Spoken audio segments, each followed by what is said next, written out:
Good morning students, how are you.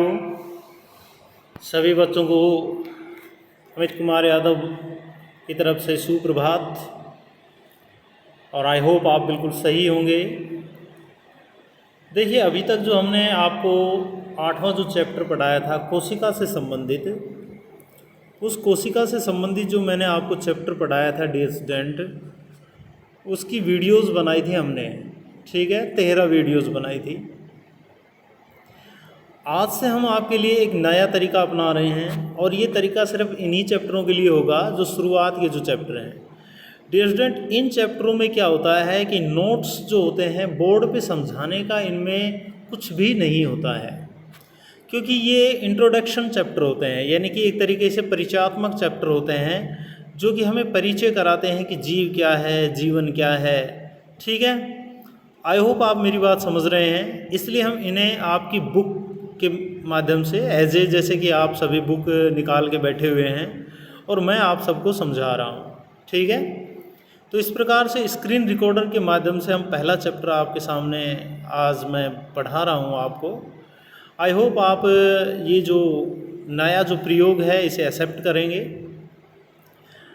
क्योंकि ये मैंने काफ़ी सोच समझ के और ये फैसला लिया था, क्योंकि मैंने देखा कि पहला जो चैप्टर है आपका, या ये कहें कि पहली जो यूनिट है आपकी, जैसा कि आपको स्क्रीन पर दिखाई दे रही है, पहली आपकी डियर स्टूडेंट यूनिट का नाम है जीव जगत में विविधता, यानी कि डायवर्सिटी इन लिविंग वर्ड्स।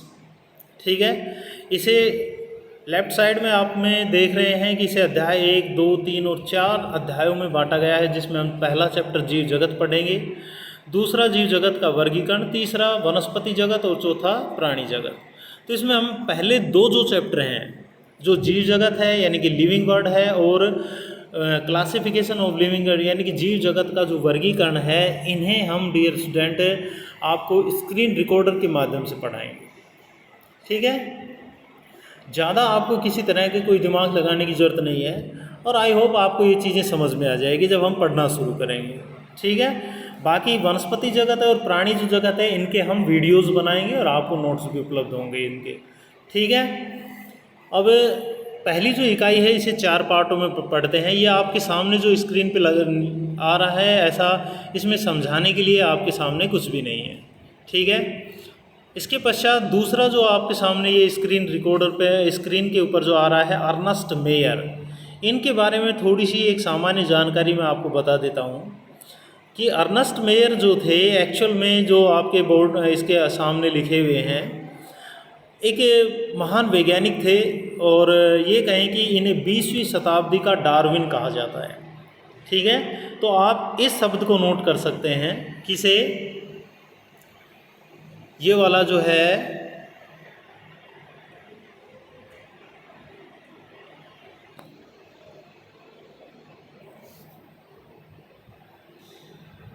समझ रहे हो।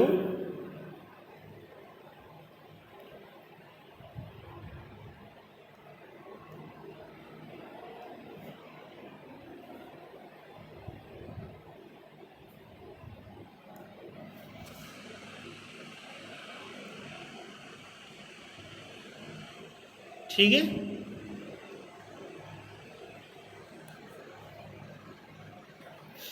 ये अभी जो मैंने ग्रीन किया था ये लाइन आप नोट कर सकते हैं। वैसे मैं पढ़ाता हुआ चल रहा हूँ, कोई दिक्कत नहीं है, कि जिन्हें 20वीं सदी का डार्विन कहा जाता है। तो आपसे क्वेश्चन पुटअप किया जाएगा कि 20वीं सदी के डार्विन के नाम से विख्यात वैज्ञानिक कौन थे, तो आप बताएंगे अर्नेस्ट मेयर। ठीक है, अर्नेस्ट जो मेयर थे, इनका 2004 में जो है वो निधन हो गया था। ठीक है, और काफ़ी इनके द्वारा प्रयास किए गए थे जीव विज्ञान के क्षेत्र में। आपको सिर्फ एक ही लाइन इसके अंतर्गत याद रखनी है, इसके अलावा आपको किसी तरह का कोई और चीज़ आपको इसमें याद नहीं रखनी है। आप सिर्फ क्या बताएंगे कि 20वीं सदी का डार्विन जो है वो किसे कहा गया है, अर्नेस्ट मेयर को। Okay, good.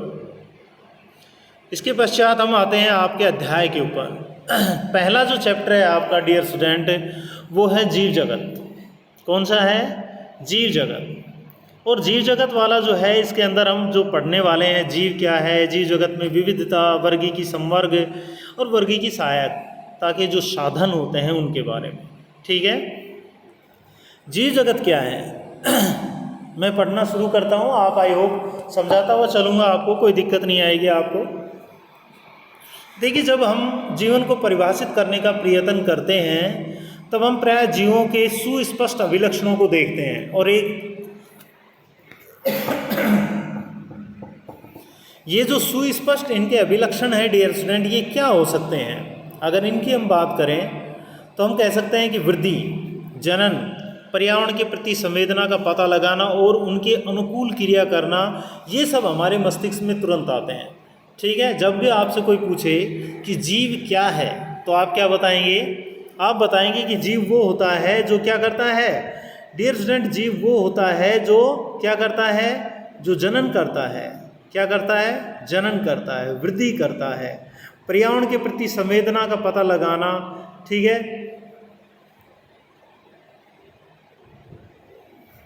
उसके अनुकूल क्रिया करना, ये सभी जो लक्षण होते हैं डियर स्टूडेंट, ये किसके होते हैं? ये सभी एक जीव के हो सकते हैं। किसके हो सकते हैं? एक जीव के हो सकते हैं। समझ रहे हो मेरी बात को?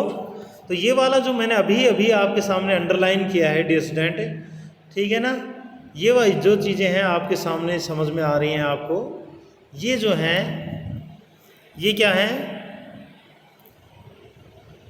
जो रेड हो गई कि वृद्धि, जनन, पर्यावरण के प्रति संवेदन का पता लगाना और उनके अनुकूल क्रिया करना, ये सभी हमारे मस्तिष्क में तुरंत आते हैं, और ये ही अद्भुत लक्षण जो होते हैं वो जीवों के हैं। इसके अलावा आप इस सूची में उपापचय, श्रम की प्रतिलिपि बनाना, श्रम को संगठित करना, प्रतिक्रिया करना और उद्गमन आदि को भी आप जोड़ सकते हैं, और इन्हीं चीज़ों को हम इस चैप्टर के अंदर कंप्लीटली पढ़ने का प्रयास करेंगे। ठीक है, तो आपसे अगर पूछा जाए कि जीव क्या है, इसकी परिभाषा हम आगे आपसे बताएंगे, लेकिन जीवन की जहाँ पे भी हम बात करते हैं तो डियर स्टूडेंट, जीवन की जो बात आती है तो उसके अंदर एक ही चीज़ मायने रखती है कि जीव वे होते हैं जो वृद्धि करते हैं, जनन करते हैं, पर्यावरण के प्रति संवेदनाएं रखते हैं, या फिर उनके प्रति अनुक्रियाएं करते हैं। साथ ही साथ उपापचय, श्रम की प्रतिकृति तैयार करना, ये जनन के अंतर्गत ही आ जाता है। श्रम को संगठित करना, ठीक है, ये सारी चीज़ें जो होती हैं डियर स्टूडेंट क्या होती हैं? ये सारी की सारी जो चीज़ें होती हैं एक जीव के फीचर, इंपॉर्टेंट फीचर हो सकते हैं, उनके इंपॉर्टेंट लक्षण हो सकते हैं। ठीक है, इसके बाद हम इन जो ये हमने अभी अभी जो चीज़ें पढ़ी हैं, वृद्धि, जनन, पर्यावरण के प्रति संवेदना वगैरह, ये जो चीज़ें हैं डियर स्टूडेंट, इनको हम अब अलग अलग पढ़ने का प्रयास करते हैं। यानी कि ये समझ लिए कि जीवन की जो परिभाषा है, जो बताई गई है कि जीवन क्या है, जीव को अगर हम एक इकाई माने तो इसके विभिन्न अभिलक्षणों में पहला जो अभिलक्षण आता है वो है वृद्धि। जब भी बात जीवन की आती है, आपसे कोई ये पूछे कि जीवन क्या है, तो आप क्या बताएंगे डियर स्टूडेंट? आप ये बताएंगे कि सर जीवन जो है, जीव क्या होते हैं? वृद्धि करते हैं। अब हम इसकी व्याख्या करते हैं कि वास्तव में ये कहना सत्य है कि जीव वे होते हैं जो वृद्धि करते हैं। देखिए, जीवों के भार तथा संख्या में वृद्धि होना, ये दोनों वृद्धि के द्वियुग्मी अभिलक्षण हैं। आप जानते हैं कि जीव जो होते हैं अपने भार में तथा अपनी संख्या में वृद्धि करते हैं। बात बिल्कुल सही है। धीरे धीरे मान लीजिए कि 1 फुट आप जन्म लेते हैं तो उस समय आपका जो वज़न होता है वो बड़ी मुश्किल से 3 से 3.5 या 4 किलो के आसपास का होता है। लेकिन जब आप एक 15 साल के किशोर हो जाते हैं तो उस समय आपका वज़न जो होता है वो 55-60 किलो के आसपास हो जाता है। तो सीधी सी बात है, समय के अनुसार आपके शरीर में क्या हुई? आपके भार में वृद्धि हुई कि नहीं? दूसरी बात, संख्या में वृद्धि होना। बहुत सारे सूक्ष्म जीवों को आपने देखा होगा कि बड़ी तेज़ी से वृद्धि करते हैं, वो अपनी प्रतिकृतियां तैयार करते हैं, यानी कि जनन करते हैं। ठीक है, तो ये दोनों के दोनों जो हैं ये वृद्धि के ही अभिलक्षण हैं। क्या क्या? एक तो जीवों के भार में तथा दूसरा संख्या में वृद्धि होना। ठीक है, आगे क्या कहा गया है कि बहुकोशिकीय जीव कोशिका विभाजन द्वारा वृद्धि करते हैं। पौधों में ये वृद्धि जीवन पर्यंत कोशिका विभाजन द्वारा संपन्न होती रहती है। बहुत अच्छी बात कही है कि क्या कहा गया है कि बहुकोशिकीय जीव कोशिका विभाजन द्वारा वृद्धि करते हैं। हमारे जैसे जो जीव हैं, ठीक है, जो बहुकोशिकीय जो मल्टी सेलुलर जो ऑर्गेनिज्म होते हैं, वे क्या करते हैं? कोशिका विभाजन के द्वारा क्या करते हैं? अपनी संख्या में वृद्धि करते रहते हैं, अपनी कोशिका की संख्या में वृद्धि करते रहते हैं। डियर स्टूडेंट, इससे पहले मैं आपको बता चुका हूँ कि एक कोशिका सिद्धांत क्या होता है, जो स्लीडन और स्वान के द्वारा दिया गया था, है आपको ध्यान, 1838 और 39 के अंदर दिया गया था, है ध्यान आपको। उनके उसमें क्या कहा गया था, उसमें ये कहा गया था कि जो कोशिका जो होती है, नई बनने वाली कोशिकाओं का निर्माण हमेशा किससे होता है, पूर्ववर्ती कोशिकाओं से होता है। ठीक है, कोशिकाएं अचानक जन्म नहीं लेती। इसका मतलब क्या है कि एक कोशिका जो बन गई वो पहले विभाजित होकर 2 कोशिकाएं बनाएगी, फिर 2 से 4 कोशिकाएं बनेंगी, 4 से 8 बनेगी, 8 से 16, 32, 64, इस प्रकार से बहुकोश के जीव कोशिका विभाजन द्वारा क्या करते हैं, वृद्धि करते हैं। ठीक है, पौधों में यह वृद्धि जीवन पर्यंत कोशिका विभाजन द्वारा संपन्न होती रहती है। ठीक है, यह क्या कहा गया कि पौधे जो होते हैं उनमें कोशिका विभाजन द्वारा वृद्धि जो होती है वो जीवन पर्यंत होती रहती है, लेकिन प्राणियों में यह वृद्धि कुछ आयु तक होती है।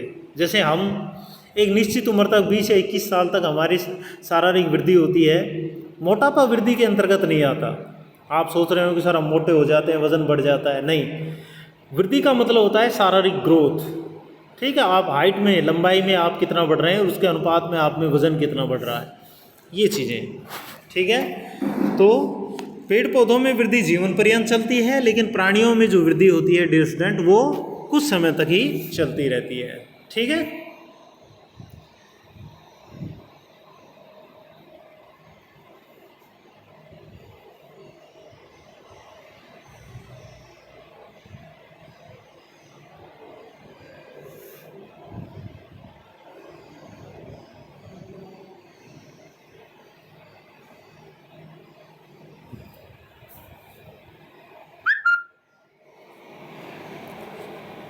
समझ गए। ये जो मैंने अंडरलाइन किया है, आप इसमें टॉपिक डाल के लिख सकते हैं कि सभी जीव वृद्धि करते हैं। ओके, सजीव जीव क्या करते हैं, वृद्धि करते हैं। और केवल आपको यहीं तक नोट करना है कि जीवों के भार में संख्या में वृद्धि होना। अब इसके पश्चात समझने की बात क्या है, क्या वास्तव में सभी जीव जो वृद्धि करते हैं उन्हें हम जीव कहते हैं, वृद्धि करने वालों। आगे देखिए क्या कहा गया है, आपको नोट इतना ही करना है बस, ताकि विलुप्त कोशिकाओं के स्थान पर नई कोशिकाएं आ सके। एक कोशिकीय जीव भी कोशिका विभाजन द्वारा वृद्धि करते हैं। बड़ी सरलता से कोई भी इसे पात्र संवर्धन में देखकर कोशिकाओं को गिन सकता है, जो छोटे जो जीव होते हैं। अधिकांश उच्च कोटि के प्राणियों तथा पादपों में वृद्धि तथा जनन पारस्परिक विशिष्ट घटनाएं हैं। हमें याद रखना चाहिए कि जीव के भार में वृद्धि होने को भी वृद्धि समझा जाता है। देखो ये लाइन कौन सी, हमें याद रखना चाहिए, क्या याद रखना चाहिए हमें, यहाँ से आप देखेंगे जो मैं अंडरलाइन कर रहा हूँ उसको। ठीक है, ये वाली जो लाइन है ये भी आपको समझने के लिए है। ठीक है,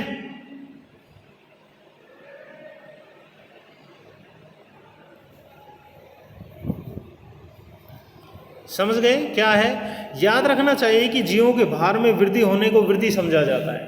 बात तो सही है, हमारा वजन बढ़ा, हम छोटे थे 15 साल के हो, जब हमारे अंदर 55 या 60 किलो वजन तक हो गया, तो ऐसी स्थिति में हम यही कहेंगे कि जीव के भार में वृद्धि होना जो है वो वृद्धि समझा जाता है। यदि हम भार को वृद्धि का विलक्षण माने, हम कहें कि अगर किसी भी चीज़ में वजन अगर बढ़ता है तो वो वृद्धि है, तो निर्जीव भार भी, जो निर्जीव होते हैं वो भी क्या करते हैं, वृद्धि करते हैं। जैसे पर्वत, गोलाश्म तथा रेत के टीले भी वृद्धि करते हैं। आपने सुना होगा कि पहाड़ जो होते हैं वो बढ़ते हैं, रेत के टीले जो होते हैं उनका आकार भी क्या हो जाता है, बढ़ता हुआ चला जाता है। लेकिन निर्जीवों में इस प्रकार की वृद्धि उनकी सतह पर पदार्थों के एकत्रित होने के कारण होती है। ओके, जबकि जीवों में यह वृद्धि अंदर की ओर से होती है, बाहर से नहीं, हमारे ऊपर कुछ जमा नहीं होता है। जैसे आप सोचें हैं कि मनुष्य, मेरे अंदर वजन जो है वो इस रूप में नहीं बढ़ सकता कि धीरे धीरे मेरी सतह के ऊपर कुछ नया आ रहा है, नहीं।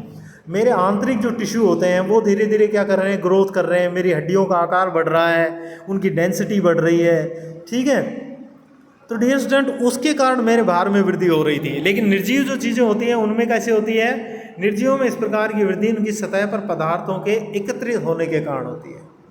लेकिन बात यहाँ पर ये नहीं है, बात तो शायद सीधी सी बात यह है कि वास्तव में वृद्धि जीवों का एक विशिष्ट गुण है। तो ये गुण जो होता है मायने नहीं रखता, और आप ये नहीं कह सकते कि जो वृद्धि करते हैं वो जीव होते हैं। हाँ, जीव वृद्धि करते हैं, ये बात सत्य है, लेकिन आप ये नहीं कह सकते कि जीव वे होते हैं जो वृद्धि करते हैं।